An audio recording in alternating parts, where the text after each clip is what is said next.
یمان فرماتے ہیں اس کا مطلب ہے کہ وہ اپنے کیے ہوئے وعدے کو توڑتے ہیں اور پھر عہد شکنی کے جرم سے اسلام کے خلاف سازشوں کے گناہ سے توبہ نہیں کرتے اور اس نفاق سے توبہ نہیں کرتے جو ان کو ایسی مصیبتوں اور رسوائیوں سے دوچار کرتا ہے۔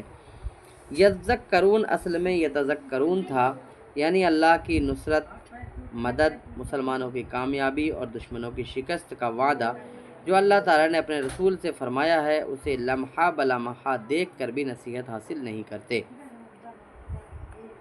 وَإِذَا مَا أُنزِلَتْ سُورَةٌ نَظَرَ بَعْضُهُمْ إِلَى بَعْضٍ هَلْ يَرَاكُمْ مِنْ أَحَدٍ ثُمَّ انصَرَفُوا صَرَفَ اللَّهُ قُلُوبَهُمْ بِأَنَّهُمْ قَوْمٌ لَا يَفْقَهُونَ۔ اور جب کوئی سورہ نازل ہوتی ہے تو دیکھنے لگتے ہیں ایک دوسرے کی طرف، کیا دیکھ تو نہیں رہا تمہیں کوئی، پھر چل دیتے ہیں۔ پھیر دیے ہیں اللہ تعالیٰ نے ان کے دل کیونکہ یہ لوگ کچھ نہیں سمجھتے۔ یعنی جب کوئی ایسی صورت نازل ہوتی ہے جس میں ان بدبخت منافقین کا ذکر ہوتا ہے اور حضور نبی کریم صلی اللہ تعالیٰ علیہ وسلم اس کی تلاوت فرماتے تو بطور مذاق اور انکار آنکھوں سے ایک دوسرے کو اشارے کرتے یا اپنی رسوائی اور اپنے عیوب کے اظہار پر غصہ ہوتے ہوئے ایک دوسرے کو اشارے کرتے ہیں، اور ان اشاروں سے مقصود ان کا خاموشی سے محفل سے نکلنا ہوتا ہے۔ من احدن سے پہلے من زائدہ ہے، یعنی وہ بڑے غور سے مجلس پر نظر گھماتے ہیں کہ کیا مومنین میں سے ہمیں کوئی دیکھ تو نہیں رہا کہ ہم رسول اللہ صلی اللہ تعالیٰ علیہ وسلم کی محفل کو چھوڑ کر جا رہے ہیں۔ اگر کوئی نہ دیکھ رہا ہوتا تو آہستہ سے مسجد سے کھسک جاتے، اور اگر دیکھتے کہ کوئی ہمیں دیکھ رہا ہے تو بیٹھے رہتے۔ جب انہوں نے اس صورت پر ایمان لانے سے منہ موڑا تو اللہ تعالیٰ نے ان کے دلوں کو ایمان سے پھیر دیا۔ بعض علماء فرماتے ہیں اس کا معنی یہ ہے کہ جب رسوائی کے خوف سے پیارے محبوب صلی اللہ تعالیٰ علیہ وسلم کی محفل سے اٹھ گئے جہاں سے انہیں قرآن سنائی دیتا تھا، تو اللہ تعالیٰ نے ان کے دلوں کو قبول حق کی توفیق سے محروم کر دیا۔ ابو اسحاق رحمۃ اللہ تعالیٰ علیہ فرماتے ہیں اللہ تعالیٰ نے ان کے دلوں کو قبول حق کی توفیق سے محروم کر دیا۔ ابو اسحاق رحمۃ اللہ تعالیٰ علیہ فرماتے ہیں اللہ تعالیٰ نے اپنے محبوب کی محفل چھوڑنے کی سزا یہ دی کہ ہدایت کی توفیق ہی سلب کر لی اور انہیں گمراہی کے عمیق غار میں پھینک دیا، یعنی عمیق میں نے اندھیرا، گہرے غار میں پھینک دیا۔ یہ بھی احتمال ہے کہ یہ جملہ منافقین کے حق میں بد دعا ہو کہ اللہ تعالیٰ ان کے دل پھیر دے۔ اس بدبختی اور شومی قسمت کا سبب یہ ہے کہ یہ لوگ اپنی کم فہمی اور عدم تدبر کی وجہ سے حق کو سمجھتے ہی نہیں ہیں۔ لقد جاءکم رسول من انفسکم عزیز علیہ ما عنتم حریص علیکم بالمؤمنین رؤوف الرحیم۔ بے شک تشریف لایا ہے تمہارے پاس ایک برگزیدہ رسول تم میں سے، گراں گزرتا ہے اس پر تمہارا مشقت میں پڑنا، بہت ہی خواہش مند ہے تمہاری بھلائی کا، مومنوں کے ساتھ بڑی مہربانی فرمانے والا، بہت رحم فرمانے والا ہے۔ یہ سورہ توبہ کی آخری آیت 128، آیت نمبر 128 کا درس چل رہا ہے۔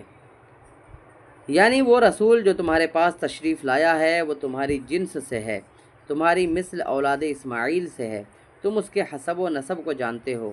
حضرت ابن عباس رضی اللہ تعالیٰ عنہما فرماتے ہیں عرب کے ہر قبیلے کا نبی کریم صلی اللہ تعالیٰ علیہ وسلم سے نسبی تعلق تھا۔ حضرت جعفر ابن محمد رضی اللہ تعالیٰ عنہ فرماتے ہیں حضرت آدم علیہ السلام سے لے کر آپ صلی اللہ تعالیٰ علیہ وسلم کے زمانے تک جہالت کی ولادت میں سے کوئی چیز آپ صلی اللہ تعالیٰ علیہ وسلم کو لاحق نہیں تھی، یعنی آپ صلی اللہ تعالیٰ علیہ وسلم شرعی نکاح کے ذریعہ آبا سے امہات کی طرف منتقل ہوتے رہے، باضابطہ نکاح کے ذریعہ سے اپنے باپ سے اپنی ماں میں منتقل ہوتے رہے، اوپر سے لے کر اپنی ماں باپ یعنی آمنہ و عبداللہ تک، یعنی آپ صلی اللہ تعالیٰ علیہ وسلم کے باپ میں سے کوئی بھی بدکار نہیں تھا، صفاح نہیں تھا۔ امام بغوی رحمۃ اللہ تعالیٰ علیہ اپنی سند سے ابن عباس رضی اللہ تعالیٰ عنہما سے روایت فرماتے ہیں رسول اللہ صلی اللہ تعالیٰ علیہ وسلم نے فرمایا میری پیدائش اسلامی نکاح کے ساتھ ہوئی، زمانے جاہلیت کی بدکاری سے میری پیدائش نہیں ہوئی۔ ابن عباس، زہری اور ابن محیصن رحمہم اللہ نے من انفسکم کو فا کے فتحہ کے ساتھ پڑھا ہے، من انفسکم۔ فا کے فتح کے ساتھ۔ معنی یہ ہوگا کہ تمہارے پاس رسول اللہ صلی اللہ علیہ وسلم آئے، تمہارے اشرف اور افضل لوگوں میں سے۔ تمہارا کسی مصیبت و مشقت میں مبتلا ہونا اسے بہت گراں گزرتا ہے۔ اس معنی کے اعتبار سے بقول بعض ما زائدہ ہے۔ قطیبی رحمۃ اللہ تعالیٰ علیہ فرماتے ہیں ما مصدریہ ہے۔ ابن عباس رضی اللہ تعالیٰ عنہما نے ما عنتم کا معنی ما ضللتم کیا ہے، یعنی تمہارا گمراہ ہونا انہیں بہت شاق ہے، بہت تکلیف دہ ہے ان کے لیے۔ ضحاک اور قلبی رحمۃ اللہ تعالیٰ علیہ نے اس کا معنی اسمستم فرم کیا ہے، یعنی تمہارا گناہوں میں آلودہ ہونا آپ کو تکلیف دیتا ہے صلی اللہ علیہ وسلم۔ اس صورت میں ما موصولہ ہوگا۔ اس کریم آقا صلی اللہ تعالیٰ علیہ وسلم کی ایک شان یہ ہے کہ وہ تمہارے ایمان اور تمہارے اصلاح احوال کا بہت خواہش مند ہے، اسے ہر وقت تمہاری بھلائی اور خیر کی فکر رہتی ہے۔ وہ تم میں سے جو نور ایمان سے مزین ہے اور جو دوسرے ایماندار ہیں سب کے لیے انتہائی رافت و رحمت کا اظہار فرمانے والا ہے۔ فواصل کی رعایت کے لیے رؤوف میں مبالغہ زیادہ ہونے کے باوجود اسے مقدم فرمایا ہے، حالانکہ قیاس کا تقاضا یہ ہے کہ رحیم پہلے ہو اور رؤوف بعد میں ہو، لیکن آیتوں کے قافیے ملانے کے لیے یعنی فاصلہ ملانے کے لیے ترتیب بدل دی۔ بعض علماء فرماتے ہیں اطاعت شعاروں پر رؤوف ہے اور گنہگاروں کے لیے رحیم ہے۔ آیت نمبر 129 سورہ توبہ کی یہ آخری آیت آپ کے سامنے پیش ہو رہی ہے۔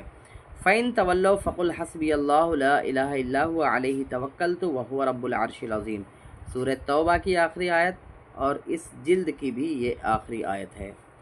اے حبیب، پھر اگر منہ موڑ لیں تو آپ فرما دیں کافی ہے مجھے اللہ، نہیں کوئی معبود سوائے اس کے، اسی پر میں نے بھروسہ کیا اور وہی عرش عظیم کا مالک ہے۔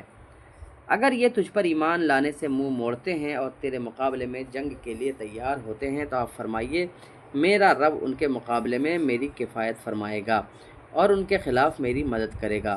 میرے لیے اللہ ہی کافی ہے، کیونکہ اس کے سوا کوئی معبود نہیں، میں تو صرف اسی سے امید رکھتا ہوں اور میرے دل میں اس کے سوا کسی کا خوف اور ڈر نہیں۔ وہ عرش عظیم کا رب ہے۔ عرش کا خصوصیت کے ساتھ اس لیے ذکر فرمایا کیونکہ وہ ساری مخلوق سے بڑا ہے۔ عبداللہ ابن احمد رضی اللہ تعالیٰ عنہ نے ابی ابن کعب رضی اللہ تعالیٰ عنہ سے روایت کیا ہے کہ قرآن حکیم کے سب سے آخر میں نازل ہونے والی یہ دو آیات ہیں، لقد جاءکم رسول من انفسکم یہ اور فَإِن تَوَلَّوْا فَقُلْ حَسْبِيَ اللَّهُ، اور فرمایا ازروِ زمانہ کے یہی دو آیتیں جدید ہیں، یعنی زمانے کے اعتبار سے سب سے نئی آیتیں یہی دونوں ہیں، کیونکہ سب سے لاسٹ کی ہیں تو سب سے نئی آیتوں میں سب سے نئی یہ ہیں۔ جیسے سب سے پرانی آیت جو ہوگی تو وہ اقرا بسم ربک الذی خلق ہوگی۔ غزوہ تبوک کے سفر میں ظاہر ہونے والے معجزات، انشاءاللہ تعالی اس کو ہم اگلی قسط میں سماعت کریں گے، کیونکہ تھوڑا لمبا ہے، 10-12 پیج کا ہے، تو اس کو الگ ایک قسط میں ہم بنائیں گے۔ السلام علیکم ورحمۃ اللہ وبرکاتہ۔